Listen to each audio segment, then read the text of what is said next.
Hello students, আমরা প্রতিদিন কত কথা বলি, লিখি, কিন্তু না জেনেই সবচেয়ে বেশি যে পদটা ব্যবহার করি সেটাই আজ শিখব। সেটা হলো নাউন, বাংলায় যাকে আমরা বিশেষ্য পদ বলি। আজকের ভিডিওটা শেষ করলে নাউন কি, নাউনের প্রকারভেদ এবং কোনো বাক্যে নাউন কিভাবে চোখ বন্ধ করেও ধরতে হয় সব পরিষ্কার হয়ে যাবে। নাউন কি? যে শব্দ দিয়ে কোনো ব্যক্তি, কোনো বস্তু, কোনো স্থান, কোনো প্রাণী বা কোনো ভাব বা গুণ এর নাম বোঝায় তাকে বলে নাউন। সহজ করে বললে যার নাম আছে সেটাই নাউন।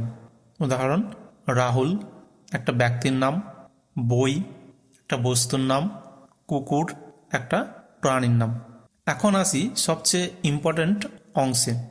নাউন এর 5টা প্রধান প্রকার: proper noun, common noun, collective noun, material noun এবং অ্যাবস্ট্রাক্ট নাউন।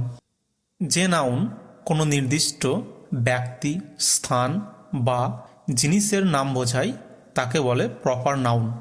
মনে রাখবে, প্রপার নাউন সবসময় ক্যাপিটাল লেটার দিয়ে শুরু হয়। এই শব্দের বহুবচন হয় না, এটি একবচন হয়। এটি কোনো ব্যক্তি, জায়গা বা জিনিসের পরিচয় দেয়। উদাহরণ: রবীন্দ্রনাথ টেগোর। রবীন্দ্রনাথ ঠাকুর উনি পৃথিবীতে একজনই ছিলেন। আমরা রবীন্দ্রনাথ ঠাকুর বলতে সেই বিখ্যাত লেখক বা কবিকেই বুঝি। আরও একটা উদাহরণ দেখো, ইন্ডিয়া, ভারত। ভারত পৃথিবীতে একটাই দেশ আছে। যে নাউন দিয়ে একই জাতের সব কিছু বোঝায় তাকে কমন নাউন বলে। মনে রাখবে, এই নাউন পদটির বহুবচন হয়। এই নাউন পদটি যে প্রাণী বা বস্তুকে বোঝায় সেটি পৃথিবীতে অনেক আছে। যেমন বয়, ছেলে। পৃথিবীতে ছেলে অনেক রয়েছে। রিভার, নদী। নদীও পৃথিবীতে অনেক আছে। যে নাউন দিয়ে অনেককে একসাথে বোঝায় তাকে কালেকটিভ নাউন বলে। মনে রাখবে, এই নাউনের মাধ্যমে একটি দল বা গ্রুপ অর্থাৎ সমষ্টিকে বোঝায়।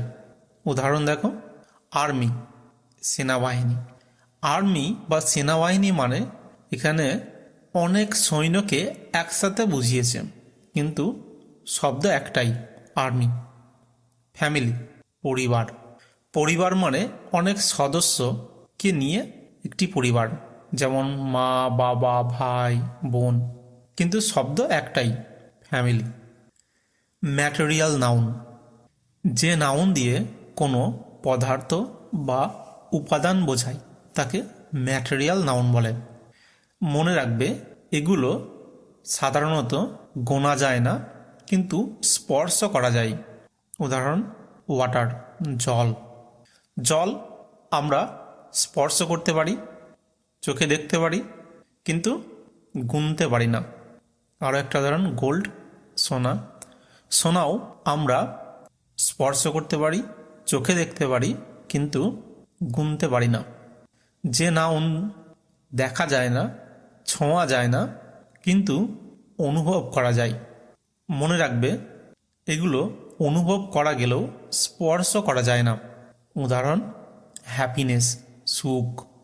আমরা সুখ অনুভব করি যে আমরা সুখী আছি, কিন্তু আমরা একে কখনো চোখে দেখি না বা স্পর্শ করতে পারি না।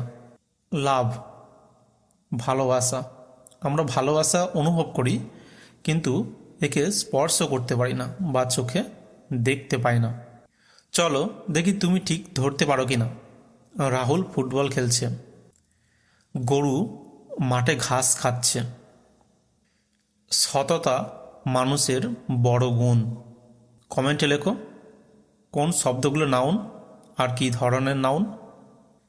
এই ভিডিওটা ভালো লাগলে লাইক, কমেন্ট আর চ্যানেলটাকে সাবস্ক্রাইব করতে ভুলবে না। ভালো থেকো, দেখা হচ্ছে পরের ভিডিওতে।